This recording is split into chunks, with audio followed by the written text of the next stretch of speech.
When Valentin Vacherot landed in Shanghai at the end of September 2025, almost no one in tennis knew his name. The 26-year-old Monegasque wasn't even expected to touch the main draw. Ranked number 204, he'd come to the megacity as a hopeful alternate for qualifying. One of those journeymen who live on the margins of the sport. Economy seats, shared hotel rooms, refreshing the withdrawals page and praying for a miracle. The miracle arrived. Within 48 hours, a cascade of last-minute pullouts opened 9 unexpected places in qualifying. Vacherot, who had been practicing on the outer courts with no cameras in sight, suddenly saw his name on the board. To most it looked like blind luck. To him, it was the door he'd spent a decade knocking on. Shanghai's Masters 1000 returned in 2025 with renewed force and prestige after years of calendar turbulence. The field sparkled: Novak Djokovic, Holger Rune, Alexander Zverev, Taylor Fritz, an A-list cast from the sport's present and near future. For a qualifier outside the top 200, winning a single match would be a triumph. Vacherot, though, carried a quiet certainty that disguised his anonymity.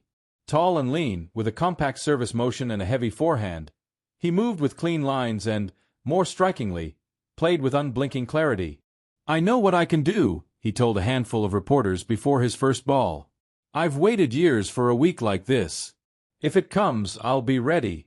He made qualifying look like an audition he'd rehearsed for years. A straight sets win in the first round mixed patience and first strike aggression. In the final round he rallied from a set down and closed a tiebreak with a fearless forehand up the line to book his maiden Masters 1000 main draw. It barely registered in the news scroll. For Vacherot, it was the first step of a journey that would soon outrun imagination. The main draw offered no soft welcome. Laszlo Djere, a granite-solid baseliner known for grit and discipline. Many predicted a short stay for the Monegasque. From the opening rallies, though, Vacherot dismantled Djere's rhythm with assertive tempo.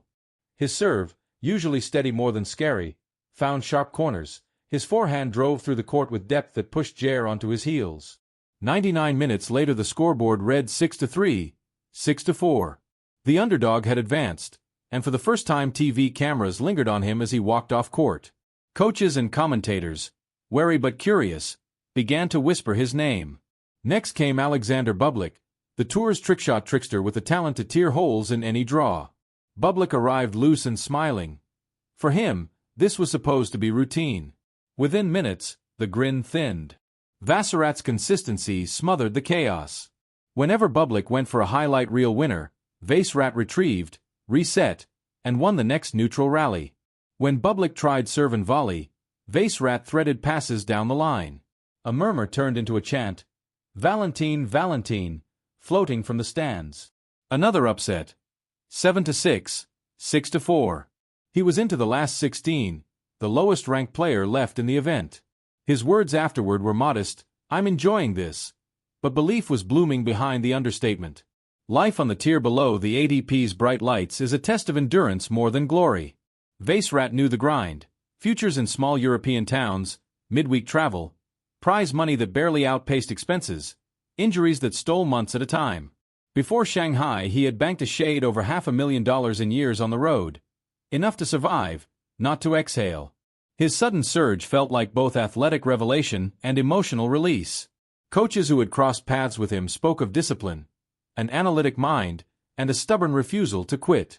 Traits that once went unseen now propelled him through the biggest week of his life. Tomas Macaque awaited in the round of 16.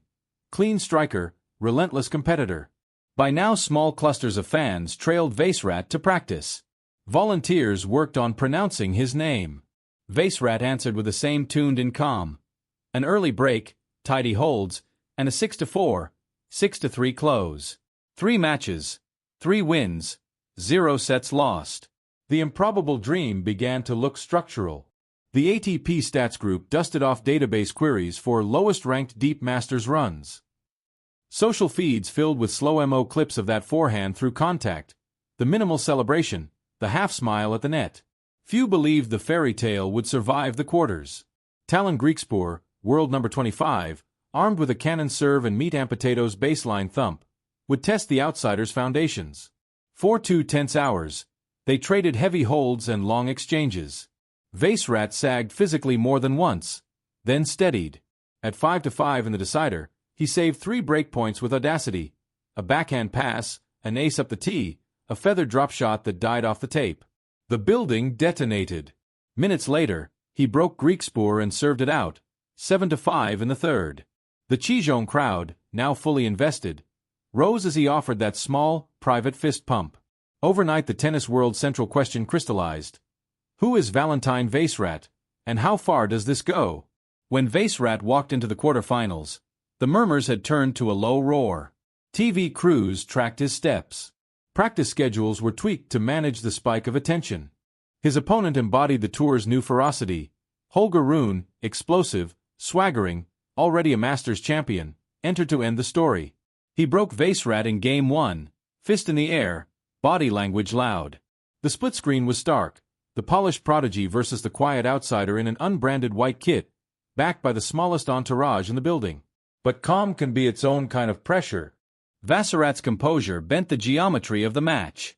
He absorbed, prolonged, asked questions. At 3-3 he uncorked a forehand that kissed the sideline. Rune froze, eyes flashing. The first set tipped 7-5 to the Monegasque. Rune surged in the second. More net rushes, more blaze. But Vacherot's returns began to knife. The base-level solidity thickened into something like inevitability. On match point, a forehand winner landed with the quiet finality that had become his signature. He offered a simple racket raise, then a brisk walk to the handshake. Rune, top 10 and bristling with tools, had been beaten in straight sets by number 204. "I just play tennis," Vacherot told reporters. "The opponent doesn't change what I need to do." It sounded like a shrug. It read like a credo. Waiting in the semi-final was the summit itself.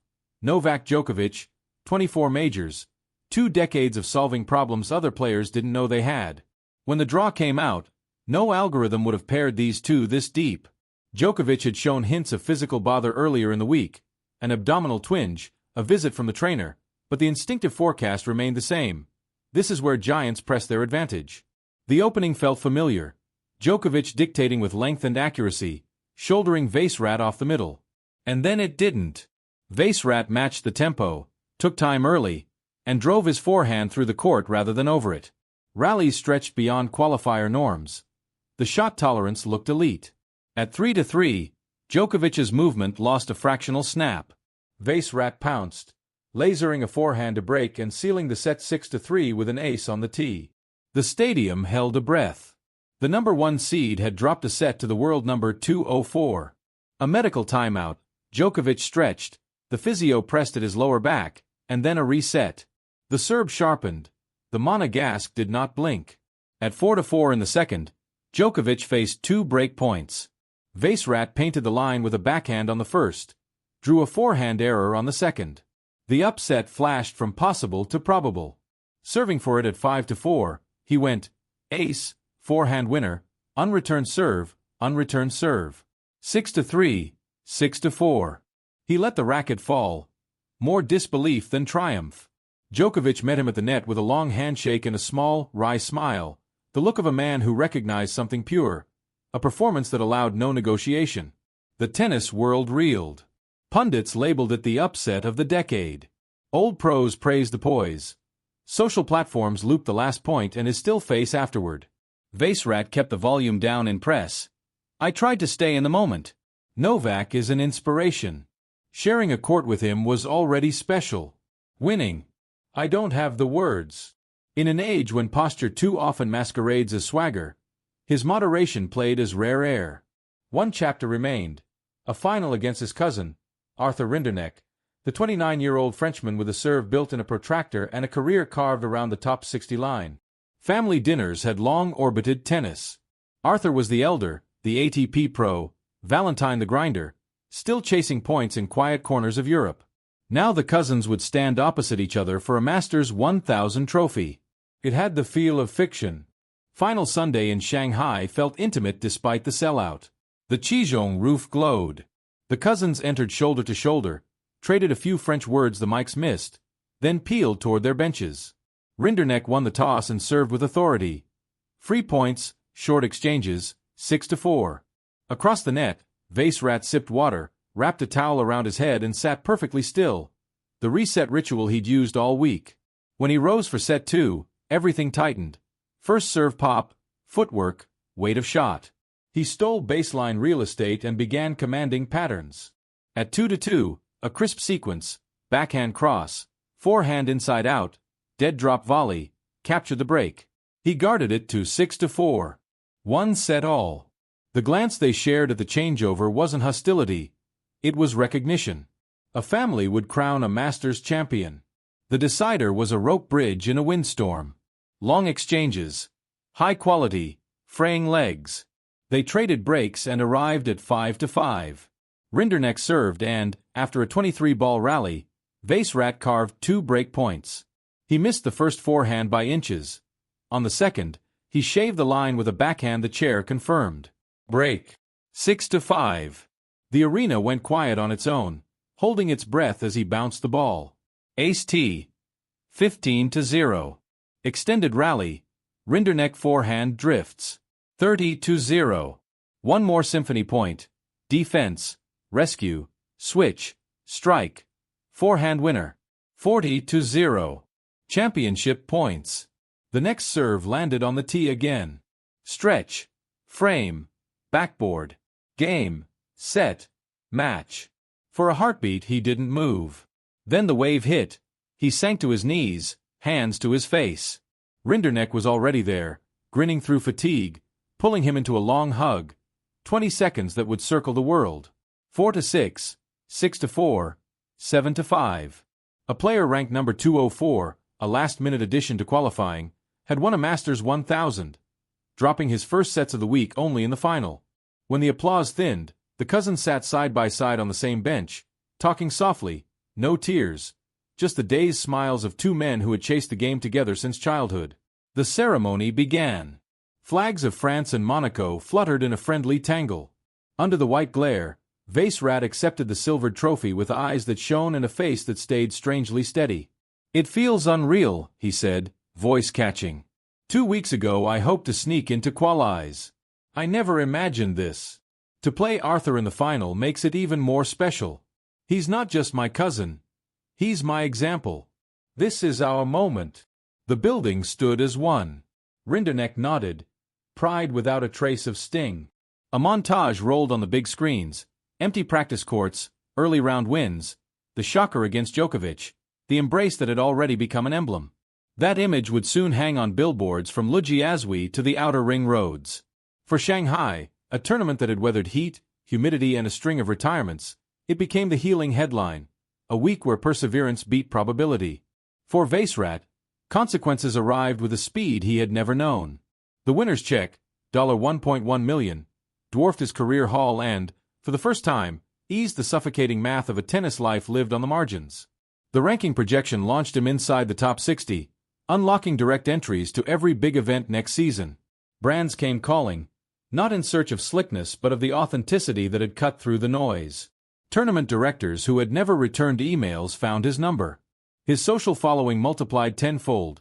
His pinned message stayed the same: gratitude first. In Monaco, where sport is often measured in horsepower, his win landed like a new national story.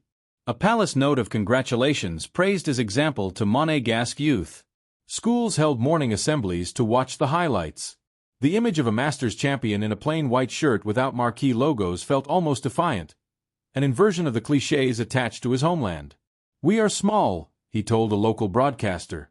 In Monaco, where sport is more often measured in horsepower than in forehands, Vacherot's win felt like a new national story being written in real time. The palace released a brief note of congratulations within hours, praising discipline, humility, and hope, words that seemed to mirror the man more than the moment. Local TV replayed the final on a loop. Cafés along Avenue Princesse Grace swapped Formula One posters for printouts of the hug at the net. In primary schools from La Condamine to Fontvieille, teachers wheeled in projectors so students could watch the highlights between math and history. "We are small," Vacherot told a local broadcaster that first night home, still blinking at the cameras, "but we can dream big." At the Monte Carlo Country Club, where he had spent many quiet winters hitting balls against a backboard while the Mediterranean threw whitecaps against the rocks, coaches and friends gathered under the pines to toast him with paper cups of espresso. They remembered the kid who showed up early, left late, and rarely spoke louder than the ball off his strings. "Always curious," said Benoit Laurent, a long-time hitting partner who sometimes doubled as driver and stringer during lean stretches. He wanted to understand why a pattern worked, not just copy it. If a drill failed, he'd ask to repeat it until it didn't. In a sport that often rewards noise, Vacherot's gift was silence that learned. The numbers told one story: $1.1 million for a week's work, a jump of more than 140 places in the rankings, direct entry into every major event next year. But the deeper shift was psychological. For a decade he had existed in the shadowlands between potential and proof, where faith costs money and belief has to survive empty stands. Shanghai changed the price of his doubt. Suddenly, tournament directors who hadn't returned emails were offering wild cards. Sergio Tacchini sent a box of sample kits. 2 racket companies asked to discuss alignment. He accepted none of it in the heat of the moment. "Let me breathe," he told his agent with a smile. "I've waited years to think slowly." What the tour noticed most wasn't the spike of speed on the serve or the forehand through the court that punished short replies. It was the composure. His eyes didn't flick to the player's box after errors. His body language hovered near neutral even at 30 to 40. In Shanghai's cauldron of humidity, he radiated a kind of strategic patience. Rallies built like small arguments he knew he could win. Analysts cut up the film and found a few fingerprints, a preference for first ball backhands down the line to take away the opponent's forehand runaround, return positions that crept forward on second serves as matches wore on, serve patterns that never repeated 3 times in a row. None of it screamed genius. Together, it whispered inevitability. The match that recalibrated how colleagues spoke about him, the straight sets defeat of Novak Djokovic, lingered in every locker room conversation. What impressed veterans wasn't the scoreline as much as the refusal to be negotiated with. "He denied exits," said a coach who had scouted the semi-final from the front row. "Every point, he closed the doors Novak usually uses." Djokovic himself, in an unguarded hallway moment captured by a cell phone after the handshake, told Vacherot, "You earned it. Keep going." It wasn't a coronation. It was a welcome to a room few reach. Within days, the ripple widened beyond sentiment. Player councils revived long-stalled conversations about strengthening financial floors on tour events. Shanghai's outlier champion became a case study in why the sport's depth deserves oxygen. A modest prize money uplift for early round losers at select ATP events had been under discussion. Now the talking points had a face. Vacherot didn't campaign, but when asked he answered plainly, "The game is rich in talent. We should help it breathe." Coming from a champion without a flagship sponsor on his sleeve, the line traveled. Back home, his routine remained stubbornly ordinary.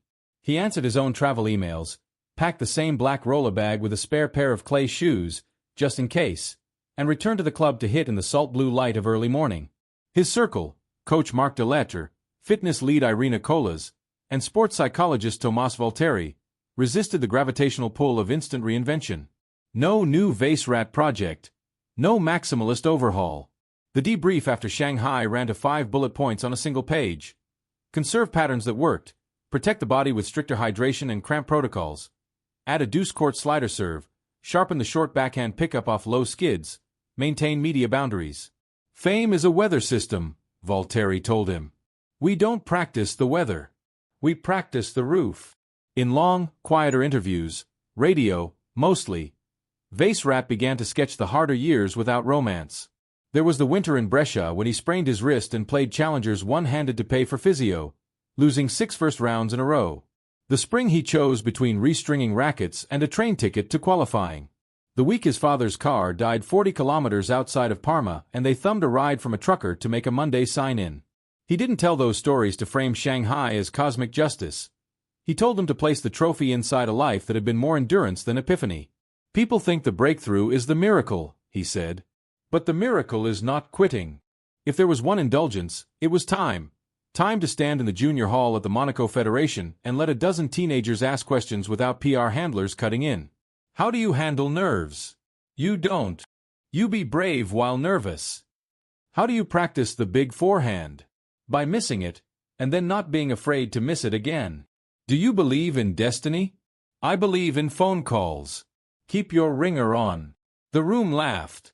The phrase became a quiet mantra around the club. Don't silence the unknown. He and Arthur Rinderknecht met for dinner the following week on the terrace of a small Italian place above the port. No speeches. They ordered pasta, traded shots about who picked up the check, and then took out a photo Rinderknecht had framed. 20 seconds of family at the net dressed up in glass and wood. "This is what people will remember," Arthur said. Not the score. They clinked glasses. For all the viral clips and headlines, that felt truer than anything written. As autumn turned, the calendar asked its usual questions. Would he ride the wave into the indoor season, Basel, Paris, a possible cameo in Riyadh's glitzy exhibition, or would he reset and build toward Australia? Deletter's view was simple. Choose rhythm over romance. They added Basel for reps, penciled Paris as a bonus if the body held, and tabled Riyadh unless travel and conditions aligned. "We don't chase lights," the coach said. "We chase repetitions." Of course, plenty of lights would come looking anyway. A global streaming platform requested a short documentary. A watch brand pitched a campaign built around quiet excellence. Vacherot agreed to one, passed on the other, and asked that any shoot include time on court with kids from the Monaco program. If the new life had to be visualized, he wanted the frame widened. Even in the lull between tournaments, the aftershock of Shanghai kept rippling across the tour. In player lounges from Vienna to Tokyo, the talk felt different. Less about invincibility at the top, more about margins and windows and the lived possibility that a week can change a career. The tape of Vacherot defending, resetting, and then stepping forward to flatten a forehand on match point ran on loop. Coaches underlined a new axiom on whiteboards: composure converts. And Vacherot? He went back to the backboard some mornings. 30 minutes of ball on brick until the forearm hummed. A pro in a quiet corner, as if reminding himself that the path to the impossible is paved with ordinary sounds.